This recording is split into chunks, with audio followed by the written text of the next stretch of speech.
Muito feliz de poder ter esse momento. Muito feliz de...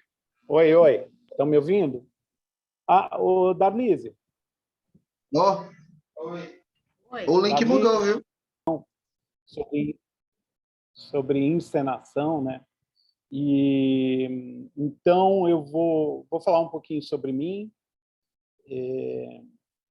Vou contar 2 histórias e aí depois eu vou abrir para a gente fazer umas salas de bate-papo onde vocês podem discutir sobre essas histórias e a gente pode depois voltar para a sala principal e bater um papo.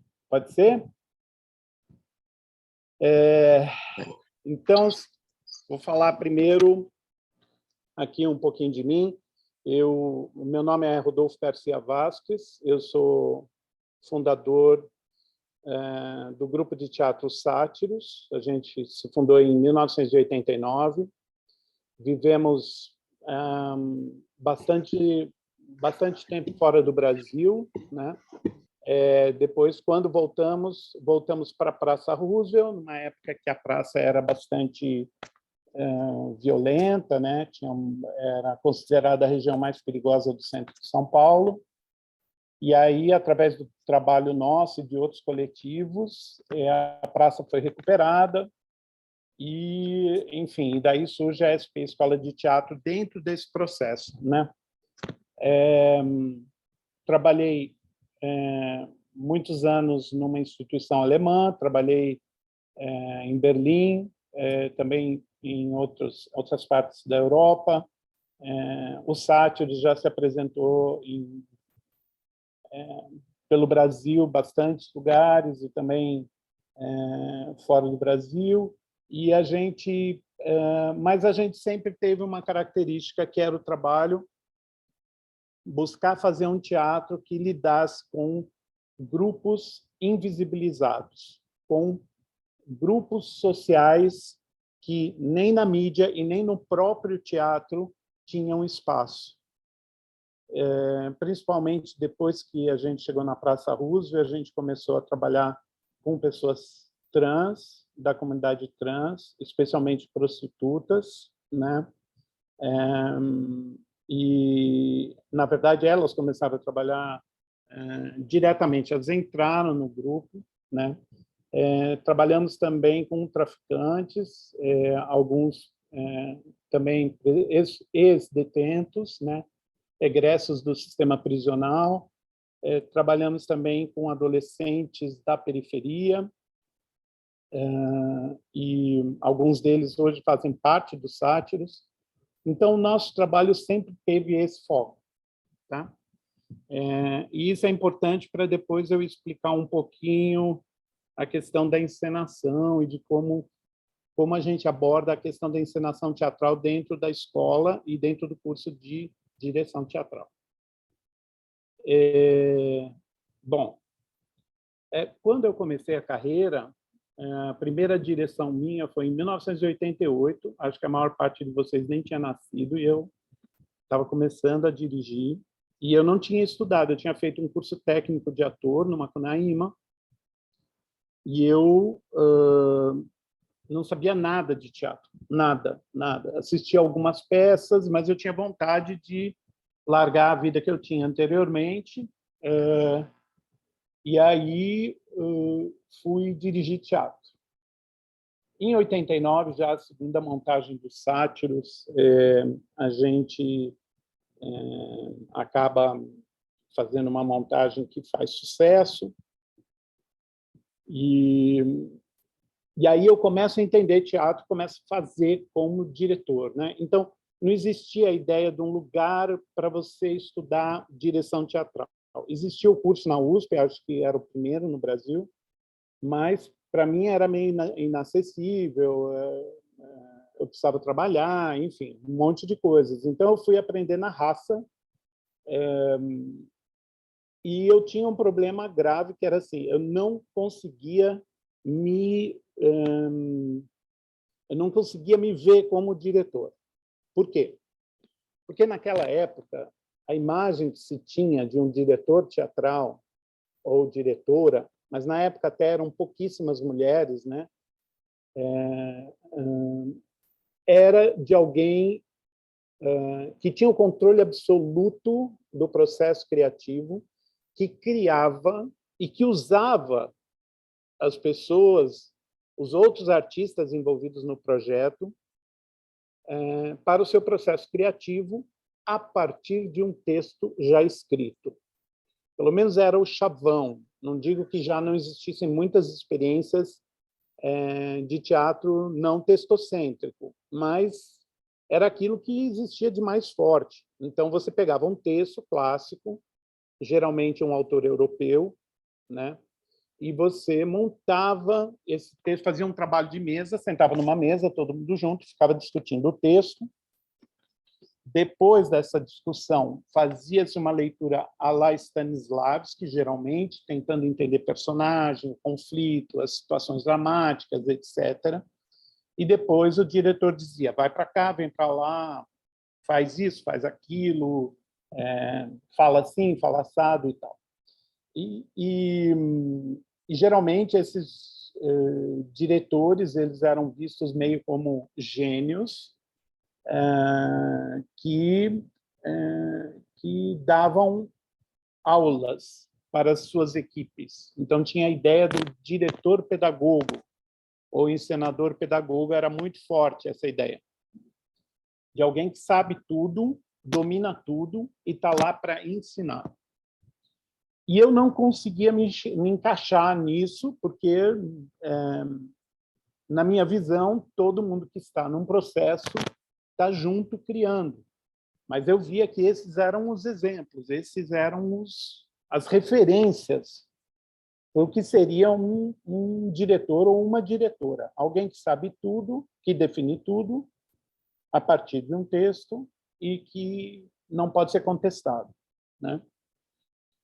E isso foi, para mim, foi bastante complicado. Assim, eu demorei muito tempo para me entender, para estabelecer uma autoconfiança, para confiar no meu trabalho, para perceber que eu não precisava ser autoritário para dirigir um processo teatral. Eu não tinha uma referência que me desse outro caminho para o que é ser diretor. Infelizmente, esse modelo e essa forma de pensamento, ela ainda existe, e existe em muitos lugares, em muitas instituições. É bem comum, por exemplo, você ver escolas em que vem a direção teatral dessa forma ainda, né? Fora do Brasil, então, muito mais até. Acho que no Brasil a gente desconstruiu isso, principalmente em São Paulo, né? Então, essa é a primeira história. Tá? E agora eu vou contar a segunda história. Em 2016, então, pelo trabalho que nós temos com os grupos, digamos, marginalizados, invisibilizados e tal, a Secretaria Municipal de Cultura nos convidou para dirigir um trabalho com refugiados haitianos, né? E eu não tinha contato nenhum com a comunidade haitiana naquele momento, mas fiquei entusiasmado de poder trabalhar com esse grupo. Chamamos alguns atores do Sátiros também, e chamamos também algumas personalidades mais celebridades para trabalhar com a gente, e porque a gente queria fazer um projeto que visibilizasse a questão dos refugiados haitianos, né, no Brasil. E aí, o que aconteceu? A gente começou o processo, eu não sabia nada, eram 20 pessoas, nenhuma delas tinha experiência teatral, porque não existe uma tradição teatral no Haiti, e nem refugiados que trabalhassem com isso, era mais uma questão da música, muito forte, né? Você pode dizer que todo haitiano é um cantor, de uma certa forma, toda haitiana é uma cantora, de uma certa forma, né? E foi incrível o processo, porque eu aprendi muito com eles. Ao contrário do diretor pedagogo, eu estava ali aprendendo muito sobre a história da América Central, das Américas em geral, né? Eu não sei se vocês sabem, mas o Haiti foi fundamental, né, no processo de extinção da escravatura, né? Eles foram o único país até hoje que se tem informação de que foi uma revolta de escravizados que levou à independência de uma nação. Então, é uma nação de escravizados que se libertou do controle central, que era a França, e eles têm muito orgulho dessa história, apesar de ser o país mais pobre das Américas, eles têm muito orgulho dessa história. E foi incrível aprender com eles a importância do Haiti na história ocidental até, né? O Simão Bolívar se refugiou no Haiti na época que ele estava lutando pelas independências dos países latino-americanos, e eles, inclusive, financiaram a luta dele, desde que ele apoiasse a luta pela abolição da escravatura. E então foram histórias incríveis, foram coisas muito bacanas assim que eu tive a oportunidade de conhecer e aprender com eles. E eram pessoas que não eram do teatro. Eram pessoas que não sabiam nada de teatro, mas eles tinham uma espontaneidade, tinham uma vitalidade que era muito tocante, muito impressionante para mim. E aí um dia, e nós estávamos pensando quais seriam os temas que a gente abordaria no trabalho, né? A questão do refugiado, a questão deles, da presença deles no Brasil, como que eles vieram para cá, né? A aventura que foi atravessar a floresta amazônica clandestinamente para poder chegar no Brasil e pedir asilo, etc., né? E aí um dia nós fomos falar sobre, eu estava fazendo essa pesquisa com eles, e um dia nós fomos falar sobre a questão do terremoto, né, que tinha acontecido no Haiti. Em 2010, em janeiro de 2010, houve um terremoto no Haiti que durou mais ou menos 30 segundos e destruiu o país. Destruiu tanto que até o palácio presidencial rachou, foi destruído, ficou sem energia elétrica, sem água, né? Até o palácio presidencial. Ou seja, realmente foi a destruição praticamente total das estruturas sanitárias, elétricas, de um povo inteiro, né? E aí eu perguntei para eles como tinha sido a experiência, e foi um momento bastante forte, porque a maior parte deles estava no Brasil por causa do terremoto, que tinha durado 30 segundos e destruído o país. E aí eles começaram a contar onde eles estavam, o que eles estavam fazendo e o que estava acontecendo com eles naquele momento, né? Então, e contar as pessoas que eles perderam. E eles começaram a falar da busca por parentes que estavam perdidos embaixo de escombros, das andanças pelas ruas em que eles ouviam vozes pedindo me ajuda, socorro, e eles não sabiam como ajudar porque não tinham máquinas, não tinham equipamentos, da falta da água, da falta da luz, da falta de comida, porque não tinha mais eletricidade, não tinha geladeira, não tinha, então tudo apodrecia, eles não tinham o que comer, eles não tinham instalações sanitárias nenhuma, tudo estava destruído. Então eles tinham que fazer das áreas públicas os banheiros deles, as casas destruídas, as pessoas mortas. E eu fiquei naquela sala e ficava pensando, meu Deus do céu,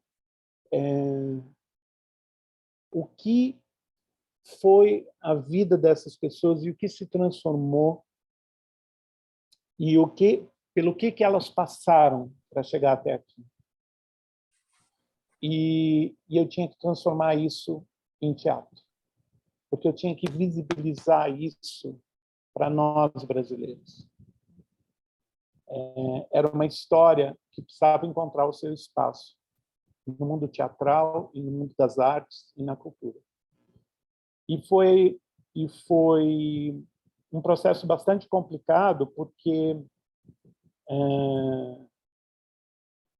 era muito emocional para eles e era muito difícil falar sobre isso.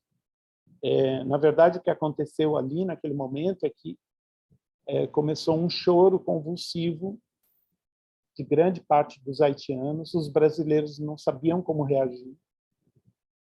E chegou um momento em que se fez um silêncio na sala, em que eu via nitidamente que na cabeça de todos eles passava como um filme de tudo que eles tinham passado, né?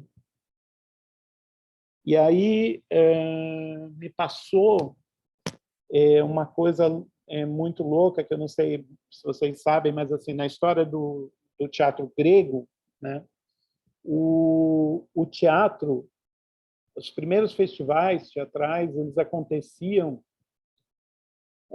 eu não vou saber o nome do deus agora, depois eu posso pesquisar, ou vocês podem pesquisar, na mesma cidade onde existia o templo em homenagem ao deus da medicina.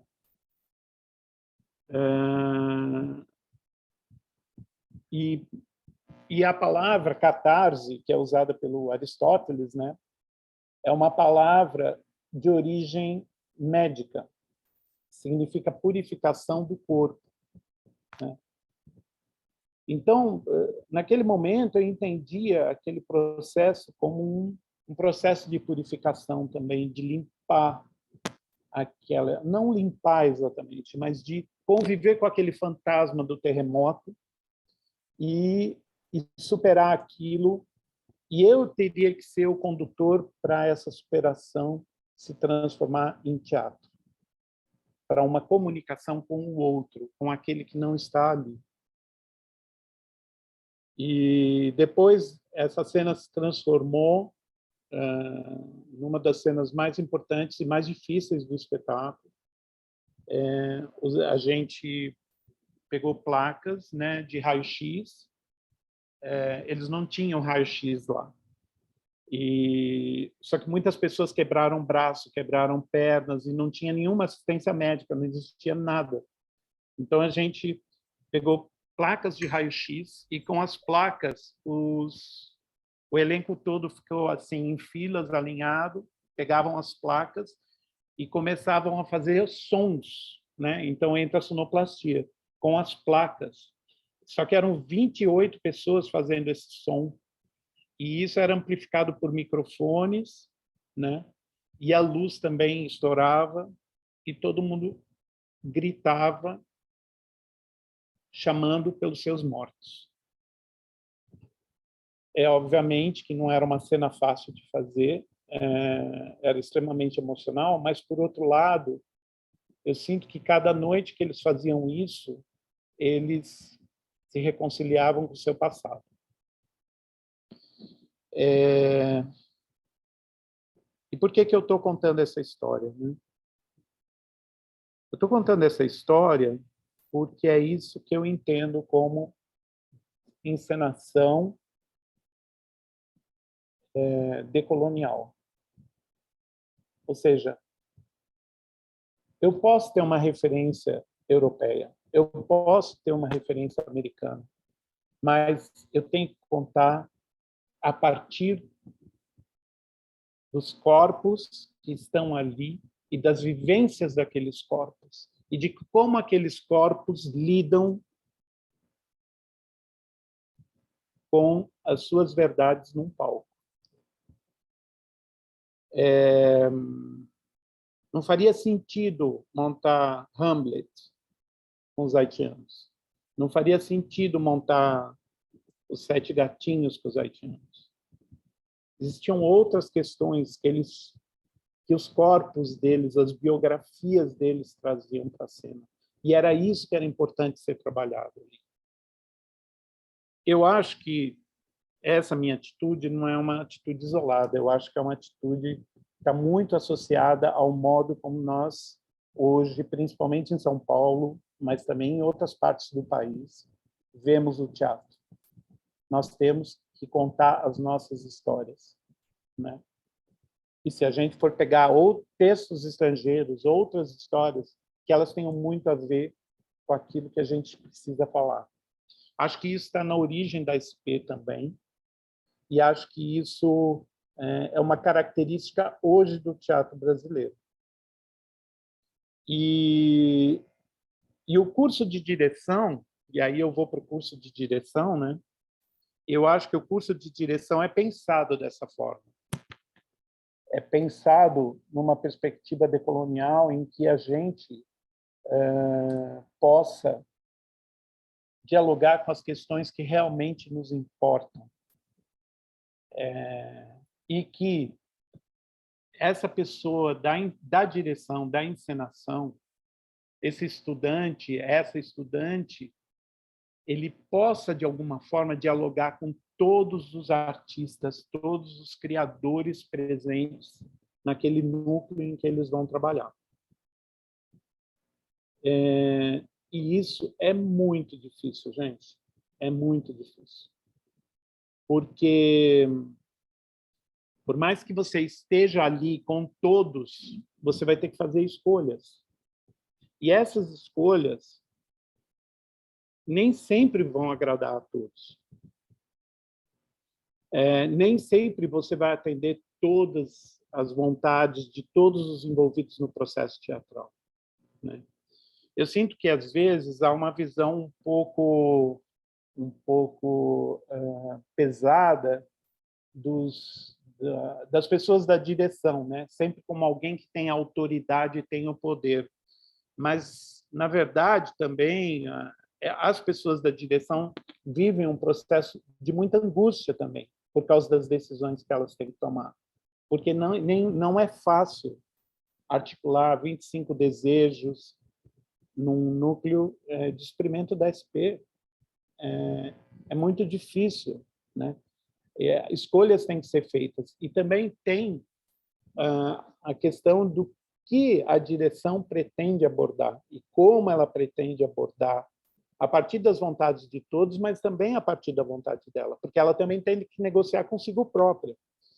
Então, voltando lá àquela imagem da direção que eu falei para vocês no começo, né? Que era meio um fantasma na minha cabeça, talvez fosse muito mais fácil ser aquele tipo de diretor, mas ele não estaria sendo tão humanista. Então, a questão do humanismo é uma questão fundamental aí. Nós temos que empoderar, nós temos que desalienar os artistas envolvidos num processo teatral. E isso é muita exigência. É muito difícil, muito complexo, né? E é esse processo teatral que os estudantes de direção da SP lidam, né? Então, quando a gente vai dar o curso, muitas vezes a gente fica discutindo como resolver os conflitos, como lidar com eles. E eles são estudantes tanto quanto todas as áreas, eles também estão aprendendo, né? Mas o nosso sonho é que, quando eles saiam da SP, eles tenham consciência que cada participante de um processo criativo é um artista que tem que ser respeitado e que ele também tem que aprender a se respeitar nesse processo. Então, e isso tem tudo a ver com a questão decolonial, com a questão, porque isso é um pensamento da SP que não tem em outras universidades, em outras escolas. Nosso curso está despertando interesse fora do Brasil justamente por causa disso, porque a gente traz um modelo que é um modelo brasileiro e que tem a ver com a nossa forma de fazer teatro. em que todos os envolvidos no processo artístico devem ser respeitados, inclusive a pessoa da direção também, né? Pela função que ela exerce, ela também tem que ser respeitada, né? E é muito triste quando a gente vê desrespeito de ambas as partes, né? Acho que mas é uma luta que vale a pena a gente lutar, porque a gente tem que pensar Asclepio, o deus da medicina, exatamente. Bom, então é isso. Aí eu queria dar 10 minutos para vocês conversarem em pequenos núcleos sobre a minha fala, e daí, na volta, vocês podem ou pedir para falar, né, fazer perguntas, ou escrever no chat. Aqueles que escreverem no chat, acho que fica mais fácil, porque aí eu vou lendo e vou respondendo, não tem toda aquela burocracia, tá? E aí eu vou fazer meio aleatório, tá, gente? Umas 4 a 5 pessoas por sala, tá bom? 10 minutinhos para vocês conversarem e a gente volta. Vai estar misturado, tá? As áreas vão estar misturadas. Até já, gente.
Ou escrevam no chat as perguntas, ou façam aí uma reação, levanta a mão, para a gente saber quem quer falar. Pode ser? Então, vai lá. Fábio quer perguntar alguma coisa. Estava no grupo agora há pouco, a gente estava falando um pouco sobre a estética popular, ou a linguagem mais popular, mais acessível, ser tão profunda quanto a linguagem dita acadêmica. Dita acadêmica, que na verdade é só outra configuração. A gente estava pensando a poética da rua, porque o primeiro passo seria o realismo, seria algo mais próximo do real, né, de uma retratação quase documental da realidade da rua, transformar isso numa poética como, por exemplo, o Luiz Fernando Carvalho, o Fellini, o Ettore Scola, que está na lista. Como transformar isso? Transformar a dor do outro em algo bonito que vai confortá-lo, né? É um caminho? É uma possibilidade? Pode ser pensado dessa forma ou é meio... O meu medo seria só pretensioso, pegar a dor do outro e aliviar só por causa da estética, entendeu? Seria a minha dúvida. Bom, isso é uma questão, né? Eu acho que é um tema bastante complicado. Opa, desculpa, alguém me mutou aqui. Acho que é um tema bastante complexo, né? Eu não acho que a gente tem que... Eu acho que é uma atitude política, né? Trazer as histórias que não são contadas, né? Acho que é uma questão necessária no mundo de hoje. E acho que o teatro tem que contribuir para essa luta política também, trazer questões sobre as quais uma parte da humanidade é silenciada, né? A estética, se vai ser realista, se não vai, se vai ser narrativa, vai ser épica, vai ser performativa, isso é uma questão estilística, não é uma questão temática, entendeu? Na minha opinião, né? Acho que os temas devem tocar as pessoas, né? Não sei se eu respondi, mas... Mais alguém, gente? Podem escrever também no chat, quem quiser. Algum núcleo, fale alguma coisa. Nossa, aí, ó, vamos lá. Raquel Campos, de dramaturgia. Nós falamos muito sobre esses acordos e a sensibilidade de ouvir e de perguntar qual é o limite do ator, o corpo que estará em exposição na performance, assim como o limite e o respeito de cada área. Exatamente. Esse campo é muito difícil no tipo de teatro que a SP aposta, porque é uma coisa que se aprende em conjunto. Eu acho que existe um aprendizado ético também na escola, que não adianta você ser um gênio, entre aspas, naquele sentido que eu falei, e ser um opressor, né? Nós temos muitas histórias de encenação, de pessoas que encenam e que eram opressoras, né? Eu acho que isso hoje em dia não cabe mais por uma série de motivos, né? Mas, por outro lado, também, eu acho que a gente tem que entender o lugar difícil que a encenação ocupa. Ele tem que articular esses corpos e esses desejos da melhor forma possível, e nem sempre todos os desejos e corpos vão ser atendidos. E tem que ter um tema que todo mundo compartilhe, que todo mundo queira viver juntos, né? O Luiz Manuel, de direção. Nas falas desta manhã, conversamos sobre processos horizontais e colaborativos, abordagens decoloniais, como realizar processos para organizar essa escuta coletiva no tempo dos experimentos dentro da SP.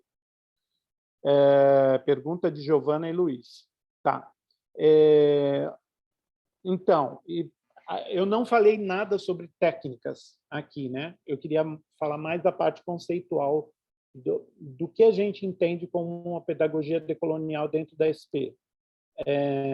A parte técnica, existem muitos instrumentos. A gente já usou, por exemplo, a gente teve um módulo, e acho que alguns aqui já participaram desse módulo, que tínhamos aulas de comunicação não violenta.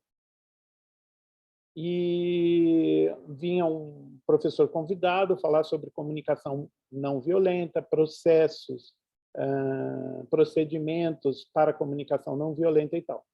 E, infelizmente, foi um dos modos que as pessoas mais se agrediram mutuamente no processo criativo, né?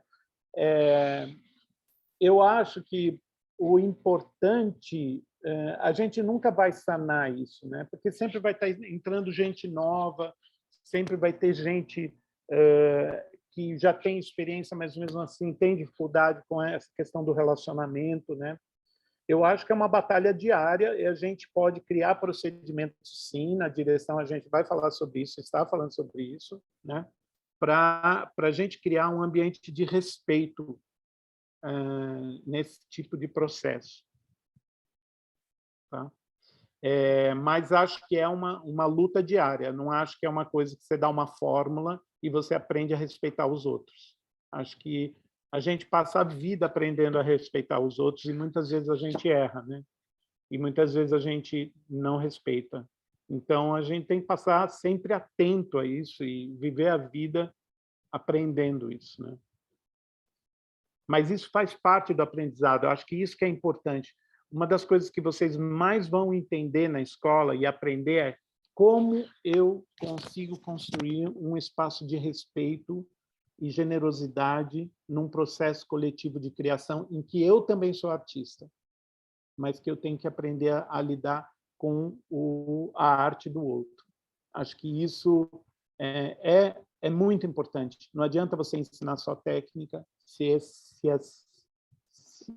você não tiver uma pedagogia da ética também. Aí, Tarcísio, direção, pergunta: ficamos pensando sobre como desenvolver essa experiência de núcleo mais horizontal, onde o papel da direção seria menos de dar ordens e mais de conseguir organizar as sensibilidades de cada área. Exatamente. São procedimentos que a gente adota e que a gente tem que trabalhar. Mas esses procedimentos, eles só fazem sentido se você realmente estiver disponível para ouvir e lidar com o outro. Porque aplicar um procedimento talvez seja apenas entre aspas, uma caricatura, uma coisa superficial, né? Então, é muito importante também esse engajamento pessoal de ouvir o outro, estar aberto para ouvir. Aí, Lua Melo Franco, de Iluminação, Lu, diz: discutimos a respeito do pedir licença para a rua. Como fazer teatro de rua na rua sem ter cuidado com os moradores de rua e as demais pessoas que vivem e estão de passagem por lá? Ter mesmo um cuidado, ser inclusivo e não ser intrusivo. Exatamente. Às vezes, o artista ele se coloca num pedestal e ele acha que ele é o centro do mundo. E ele esquece que, por exemplo, uma pessoa que está em condição de rua, ela é tão humana quanto você e ela tem tanto direito àquele espaço quanto você. Então, você não pode expulsá-la de um espaço que é dela, né? Você tem que dialogar com ela. E isso parece fácil, mas não é nada fácil. Guilherme tem uma pergunta. Gente, quem é o Guilherme? Oi, Rodolfo. Tá me ouvindo? Tô. Quem é Guilherme? O Guilherme é o Guilherme Bolfante. Eu escrevi o seu nome errado, me desculpa.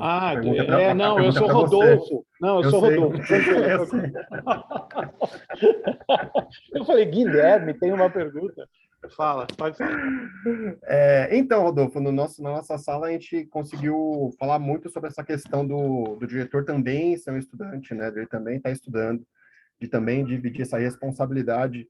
E eu não sei se é uma questão técnica, mas eu queria que você falasse um pouco sobre esse processo inicial, né? Porque praticamente a gente está num espaço que permite que todos se expressem num jogo inicial, né? Todos expressem aquela sensação que elas têm, daquele momento que elas estão vivendo, né?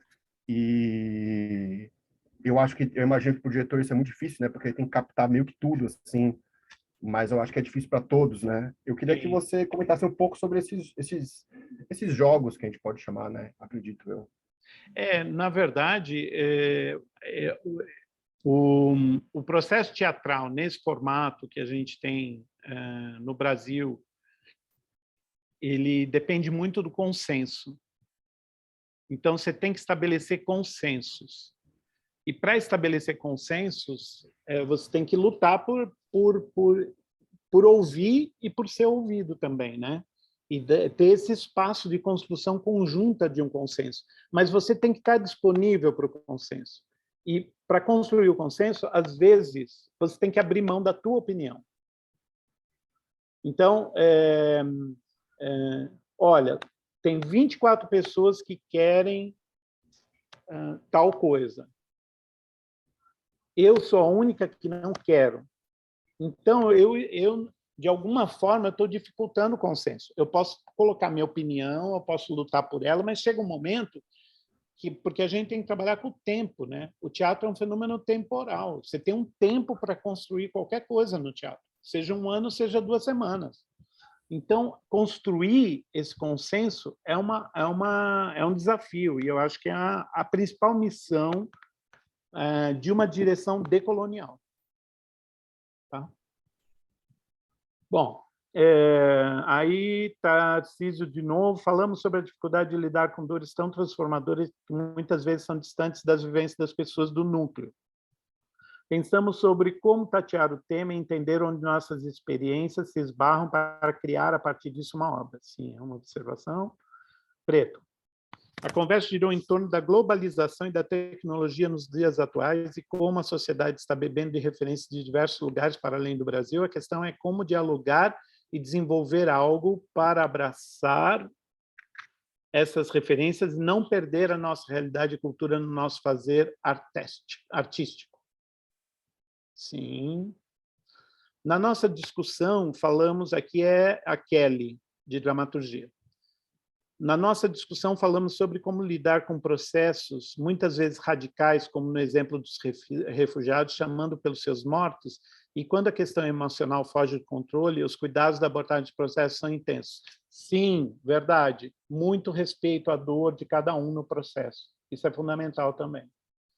A gente só fez a cena porque todos eles achavam importante fazer.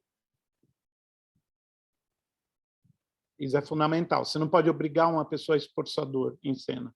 Isso é desumano. Exatamente. Aí, Jaqueline, da atuação. Exatamente. Estou no grupo do preto e a nossa questão está em relação à delicadeza de olhar para o fora e olhar para cá, e também. E elaborar um trabalho sem fugir da nossa cultura, sendo que o Brasil é algo muito multi. Exatamente. Meu Deus do céu, falar de identidade brasileira é uma coisa quase impossível, né? Eu tenho algumas questões sobre isso, assim, eu acho que não existe um brasileiro, uma brasileira. Isso são construções de identidades que são muito excludentes. Então, a gente tem que falar sempre com muito cuidado do que é ser brasileiro, o que é ser popular, o que é ser nacional, né? Esse é o jogo que a direita está usando muito e que é muito perigoso. Por exemplo, um índio caiapó que não fala português, que está no meio da selva amazônica, é brasileiro? Então, espera aí. Então, o brasileiro tem que falar português para ser brasileiro? São coisas assim muito difíceis. Assim. Eu acho que a gente tem que estar muito em contato com... existe uma coisa chamada imaginário social, né? E eu acho que esse conceito ajuda muito a gente a entender por onde a gente pode andar. A partir da... eu acho que o Fernando Pessoa tem um poema, né? A partir da minha vila eu vejo o mundo, a partir da minha vila eu construo o mundo, né? Saber que aquilo que você fala a partir do teu ponto de vista, ele vai de alguma forma se relacionar e estabelecer parâmetros com outras pessoas que se sentem incluídas no mesmo imaginário social. Mas nunca pensar que o teu imaginário, que esse teu universo, que o teu imaginário social seja, entre aspas, universal. Porque qualquer tipo de universalização da experiência humana é uma forma de exclusão de experiências que não são iguais às suas. Né? Mais alguma questão, gente? Bom dia, Rodolfo. Oi, Jaqueline. Um pensamento, convite que eu tive durante a sua fala é que a gente recebe muito mesmo da direção esse lugar de eu não sei, eu também estou estudando, e eu acho isso muito legal e muito importante. Mas eu fiquei pensando como seria um lugar não hierárquico, um lugar mesmo de compartilhar suas curiosidades, né, no começo, principalmente no começo do processo, porque ainda não é um lugar de tipo, olha, a gente vai ver isso, Não, a gente sabe que eles não têm essa resposta, que ninguém tem essa resposta em nenhuma das áreas. Mas como seria, tipo, para eles também acrescentarem, né? Para eles também provocarem nesse outro lugar, para além dos procedimentos de chegada, né? Talvez provocar nesse lugar da imaginação, se isso seria um pensamento mesmo, uma ideia. Né? Mas também eu não tenho contato com todos. Eu tive só 2 núcleos, né? É impossível ter contato com todos os núcleos, mas foi uma experiência assim que eu mais percebi assim nos 2 núcleos que eu tive. Então, vou falar rapidinho, assim, é uma coisa que eu sempre comento com os estudantes de direção, né? Se eu tivesse feito a SP Escola de Teatro quando eu comecei minha carreira, meu Deus do céu, mas eu ia fazer tanta barbaridade, porque eu ia errar tanto, porque ao mesmo tempo que é um privilégio, você está num núcleo de 25 pessoas, 20 pessoas, pensando juntos, criando juntos. Cara, isso é maravilhoso, isso é sensacional. Por outro lado, você, depois de um mês da escola, você já está conduzindo um processo teatral com essas pessoas e você nem sabe aonde você vai chegar. E eu acho que o processo criativo tem isso, né? Você não sabe como vai acabar. Quando você pega, por exemplo, nas tradições mais antigas de encenação, a direção já pensava o cenário, o figurino, a sonoplastia, a iluminação, e aí chamava os atores que tinham, entre aspas, o elenco que tinha o physique de rôle para os papéis, e falava, você vai para cá, você vai para lá, você faz isso, você faz aquilo. Em 3 semanas montavam. Por exemplo, no teatro comercial ou nos musicais brasileiros, é esse formato. Principalmente os musicais importados. A direção já sabe tudo, aí chegam os atores e encaixam na posição. Agora, na SP, você nunca sabe, você nem sabe como começa, quanto mais como vai acabar. E eu acho que isso é maravilhoso, mas, ao mesmo tempo, é uma dificuldade imensa. Eu não sinto que tem uma fórmula. Eu acho que e ainda por cima tem as peculiaridades. Cada pessoa da direção tem um jeito de ser. Tem aquela pessoa da direção que é super tímida, que não sabe falar. Tem a outra pessoa da direção que já no começo já recolhe todo mundo. E isso não tem nada a ver com a qualidade do trabalho artístico dela, porque pode ser que essa pessoa que seja super sedutora, o trabalho dela não seja tão potente quanto aquela pessoa que é super tímida e é super insegura, mas que tem uma potência. Então, isso é um processo. E você aprende no processo, através da tentativa e erro, né? Mas o que eu queria deixar bem registrado é assim, a importância do respeito mútuo. Isso é fundamental. Sem respeito mútuo, não tem como a gente construir esse espaço. Mas cada um vai ter o seu estilo, cada um vai ter a sua maneira de conduzir. A gente vai dar ferramentas para eles, mas eles vão escolher qual ferramenta tem mais a ver com o perfil, né? E última pergunta, pode ser, Gabriel? Oi, gente. Bom dia. Eu achei uma coisa muito interessante. Não é uma pergunta, só quero fazer uma observação que eu tinha feito na sala também. Eu achei muito interessante a questão que você falou da gente contar a nossa história. E isso me traz um certo conforto, que é contar a nossa história através da nossa arte, do meio artístico, né? Porque, pelo menos pra mim, eu me sinto muito mais confortável no meio, enfim, onde eu posso contar tanto aquilo que eu vivi, quanto as minhas experiências. E eu me sinto muito mais confortável também com as outras pessoas quando tem essa troca. E eu achei muito interessante essa questão que você falou, porque isso abre portas para um vínculo, né, tanto com o núcleo quanto com a turma. E isso traz uma intimidade também, né? Porque é igual você falou da questão do respeito, né? Se a gente cria um vínculo com a pessoa, com o nosso núcleo, a gente pode chegar e pode falar, olha, eu não gostei daquilo que você falou, olha, eu respeito a sua opinião e tal, mas isso traz um certo conforto para mim. Eu tive a oportunidade de fazer, né, um projeto onde eu falei sobre a minha família, sobre o meu avô que já morreu, e isso me trouxe uma carga muito grande de troca de experiência, não só com os diretores que fizeram o projeto, mas também com as outras pessoas, né? E eu não sei vocês, mas eu, como artista, eu tenho a necessidade, eu venho percebendo isso ao longo dos meus dias, que eu tenho a necessidade de me mostrar interessante o tempo todo. Eu quero me mostrar interessante, eu quero me mostrar ativo o tempo inteiro. Mas nem sempre a gente consegue, né? Nem sempre a gente vai ter algo para mostrar.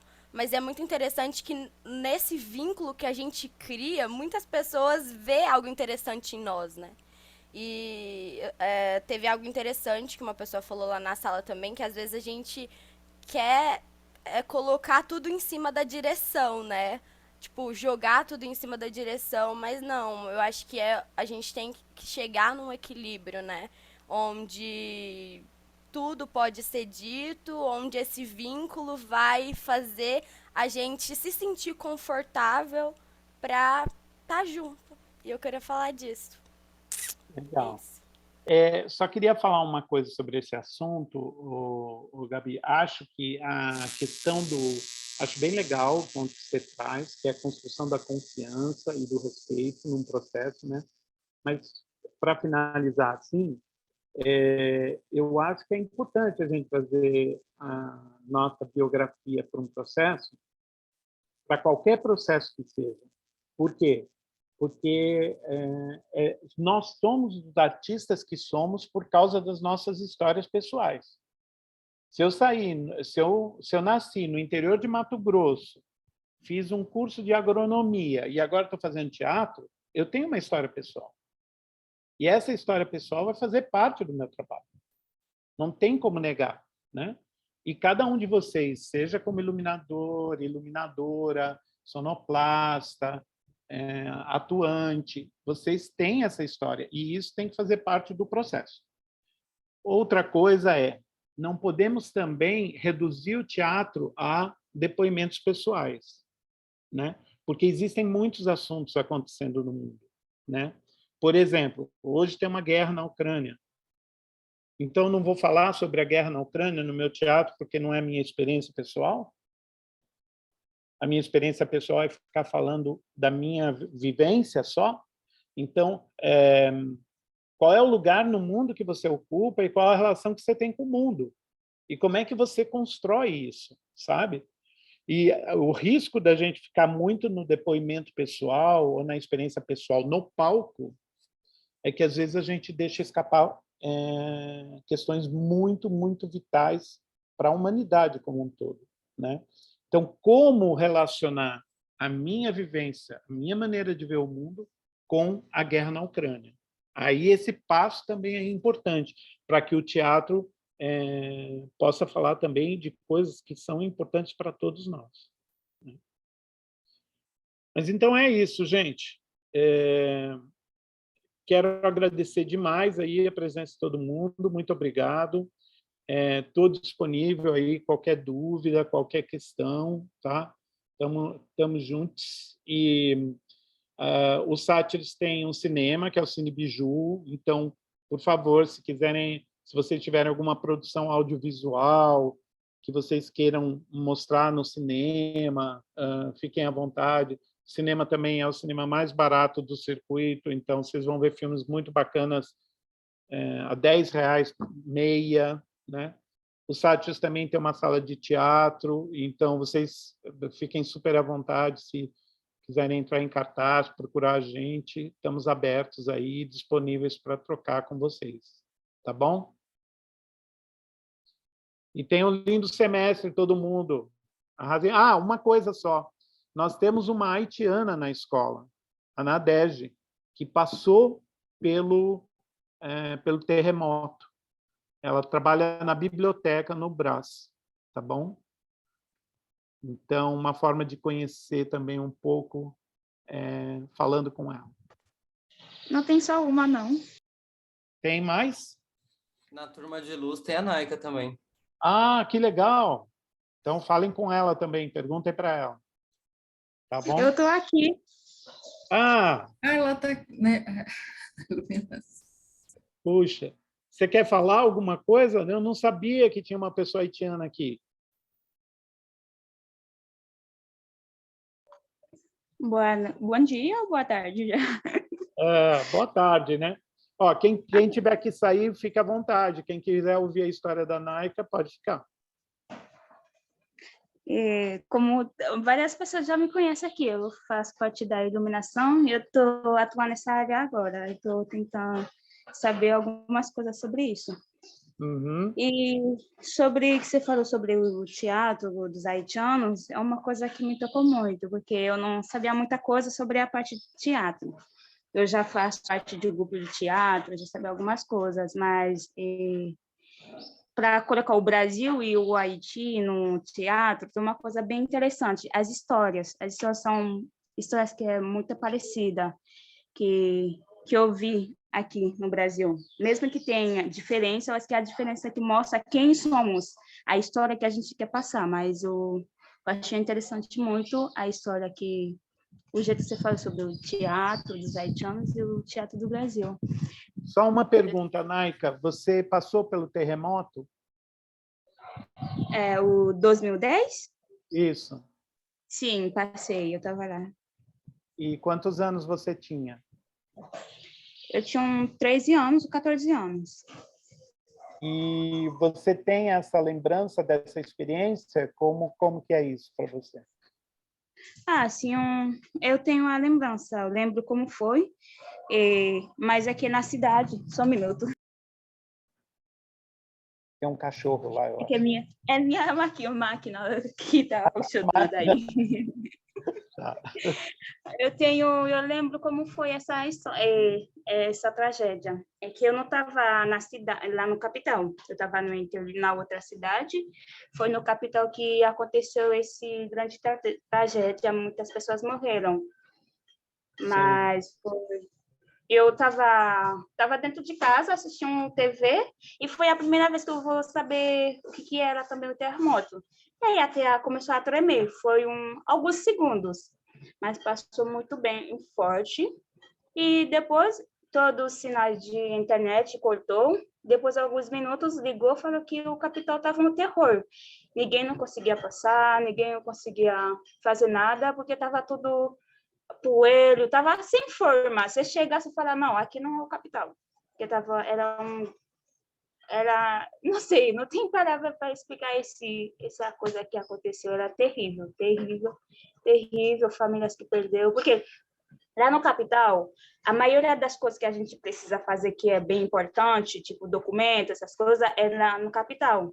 Então, tem bastante pessoas que estavam lá, ou para fazer um documento, ou para estudar numa faculdade boa, ou para fazer algumas. Então, muitas pessoas acabam perdendo família. As pessoas que moram no interior precisam mandar os filhos para ir no capital, para ter um estudo bom, para ter uma coisa boa. Então, eles mandaram lá.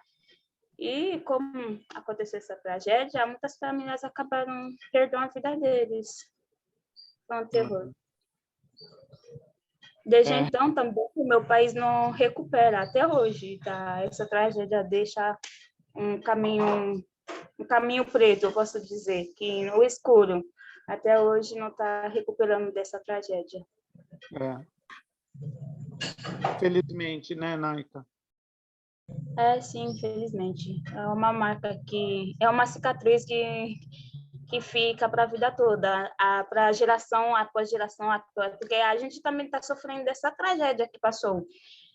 A gente podia estar bem longe, e até hoje, 12 anos, acho que umas 12, quase 13 anos passou, e a gente nem está recuperando nem 1% dessa tragédia. Então, isso leva a vida das gerações que estão vindo ainda também. E você já conheceu a Nadege da biblioteca? Não conheço, não. Agora eu ouvi falar dela. Então, passa lá na biblioteca, conversa com ela. Sim, com certeza. Tem um compatriota lá. É bom de saber se tem alguém que tem a mesma cultura, a mesma coisa que a gente compartilha. É bom de ter uma pessoa assim. Quando eu cheguei a ouvir isso aí, eu falei, não, eu não falei isso, que sou eu que está na escola. Mas agora eu fico bem feliz, tem mais uma. Sim, ela está trabalhando na biblioteca, o nome dela é Nadege, tá? E ela tem Legal. um filho que nasceu no Haiti, mas ela trouxe para cá, que agora é brasileiro. Tá. Tá Eu bom? fico feliz. Então tá. Grande beijo. Abraço. Tchau, gente. Até mais.